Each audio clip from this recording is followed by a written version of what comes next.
हरे कृष्ण। दामोदर भगवान के प्रिय मास कार्तिक में अमावस्या तिथि में प्रातः काल में इस भूतल में तुलसी आविर्भूत हुई। श्रीमती तुलसी देवी पृथ्वी पर प्रकट होकर इस जड़ जगत में सभी जीवों को दृष्टिगोचर हुई। जब तुलसी देवी का प्राकट्य इस धरातल पर हुआ, तब भगवान विष्णु ने भगवान शिव और ब्रह्मा जी सहित उनका दर्शन किया और उसके बाद सभी देवताओं ने मिलकर उनकी पूजा आराधना की। ऐसी तुलसी महारानी भगवान श्री हरि को अत्यंत प्रिय है और इस कार्तिक मास में उनकी विशेष पूजा अर्चना करने से हम पर प्रसन्न होती हैं और हमें परम भगवान श्री कृष्ण की शुद्ध भक्ति प्रदान करती हैं। तुलसी देवी की पूजा अर्चना और सेवा करने से मनुष्य को भगवान श्री कृष्ण की शुद्ध भक्ति और परम आध्यात्मिक गंतव्य की प्राप्ति होती है। और इसीलिए तो श्रीमद् भागवत गीता के तात्पर्य में शील प्रभुपाद लिखते हैं कि कभी कभी लक्ष्मी देवी भगवान के चरण कमलों पर रखे हुए तुलसी दल से भी ईर्ष्या करती हैं, क्योंकि तुलसी दल सदैव अचल रहता है।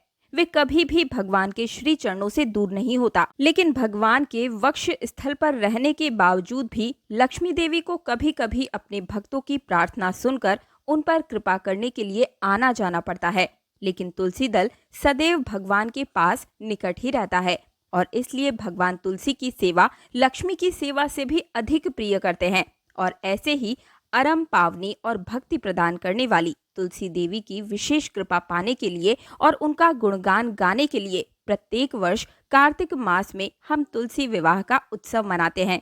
भगवान श्री हरि के शालिग्राम स्वरूप के साथ उनका विवाह करवाया जाता है और प्रत्येक वर्ष वैदिक पंचांग के अनुसार कार्तिक मास के शुक्ल पक्ष की एकादशी से लेकर कार्तिक मास के पूर्णिमा के बीच में योग्य दिन और समय देखकर उनका विवाह समारोह आयोजित किया जाता है।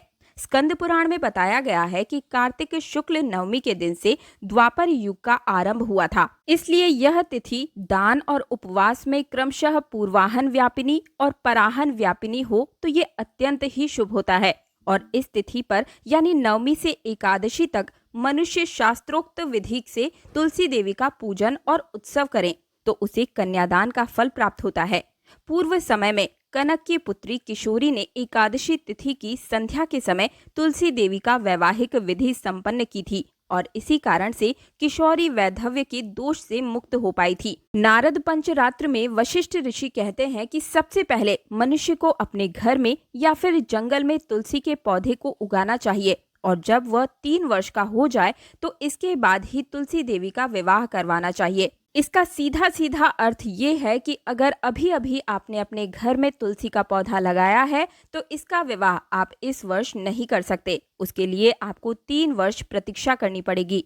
तो आप जिस समय विवाह करवाना चाहते हैं तो ये जानना अत्यंत आवश्यक है कि कौन सा समय पर विवाह करवाना चाहिए। तो उसके विषय में भी ये समय उचित बताया गया है कि जब सूर्य उत्तर में चल रहा हो, बृहस्पति और शुक्र का उदय हो रहा हो, कार्तिक मास का पवित्र समय हो, उसमें एकादशी से लेकर पूर्णिमा के बीच में, और जब विवाह के लिए मंगलमय ग्रह और नक्षत्र बने हुए हो, उस समय तुलसी और शालिग्राम का विवाह करवा सकते हैं। तो इन सभी शास्त्रों के आधार पर अब हम समझ सकते हैं कि इस वर्ष कार्तिक मास के शुक्ल पक्ष की एकादशी तिथि कब आ रही है।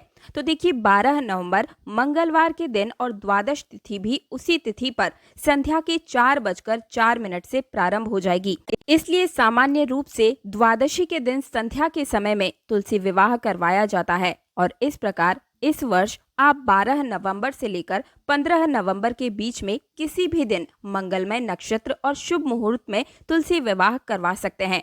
हालांकि इस बार एकादशी तिथि के लिए संध्या के समय में द्वादशी तिथि का आरंभ हो जा रहा है, इसलिए कुछ स्थानों पर 12 नवंबर को भी संध्या के समय में तुलसी विवाह करने की सलाह दी गई है। लेकिन वैष्णव कैलेंडर के अनुसार हम उदया तिथि का पालन करते हैं, यानी सूर्योदय के समय में जब द्वादशी तिथि उपलब्ध हो उस दिन तुलसी का विवाह करवा सकते हैं।